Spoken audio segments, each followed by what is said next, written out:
Hello बच्चों, let's see this question. This question says a figure show a uniform rod of length 30 cm having a mass 3.0 kg.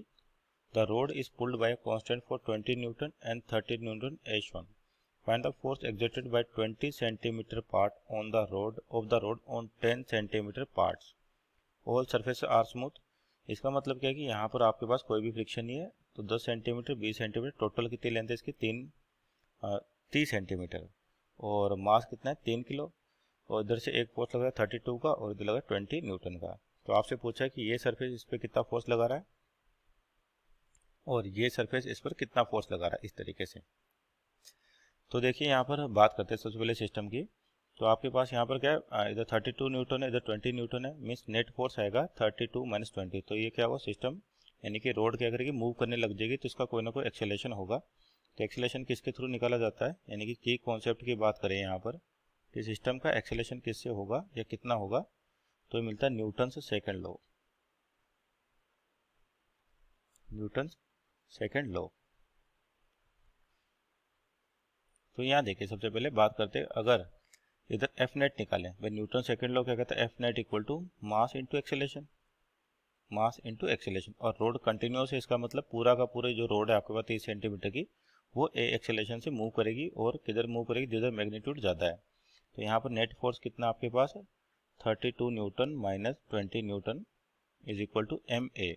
M कितना 3 kilo, तो यहाँ से acceleration निकाल सकते हैं सिस्टम का।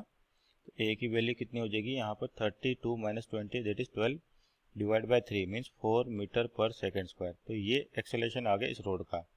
अब आपसे बताना है कि यहाँ पर ये फोर्स कितना लगाएगा इस पर फोर्स और ये कितना लगाएगा।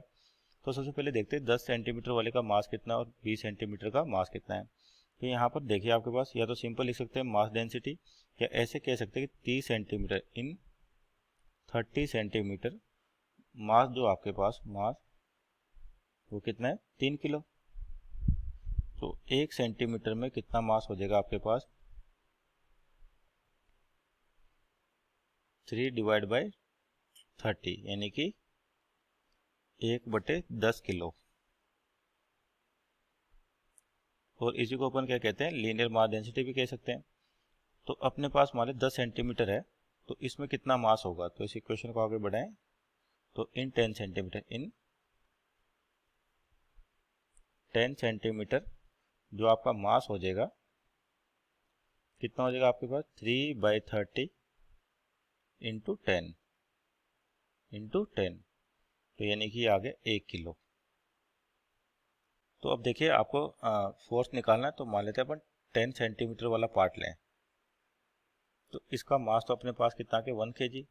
अब इस पर कौन कौन सी फोर्स लग रही है, इधर तो लग रही 20 न्यूटन और इधर आपके पास जो दूसरी रोड है यानी कि कंप्लीट रोड की बात करें, तो इधर एक तरफ तो 10 सेंटीमीटर है और इधर कितना है 20। तो जब ये एक्सेलरेट करेगी आपके पास और डायरेक्शन ऑफ एक्सेलरेशन किधर होगा, इधर, तो ये वाला ब्लॉक क्या करेगा, इस पर फोर्स लगाएगा और ये वाला ब्लॉक इस पर फोर्स लगाएगा। तो मान लेते इस फोर्स को एफ कह देते हैं अपन।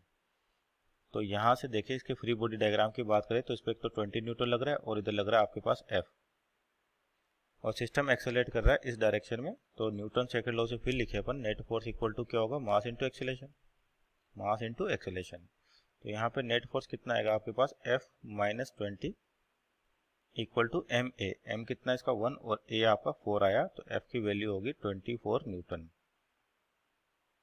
तो ये ब्लॉक 10 सेंटीमीटर वाला हिस्सा, इस पर कितना फोर्स लगा 20 न्यूटन, तो 20 सेंटीमीटर वाला भी इस पर कितना फोर्स लगा 20 newton. So our final answer is 24 newton. तो ऑप्शन चेक करें अपन पास, यहाँ पर option number 4 is the right answer. Hope you understood well, best of luck.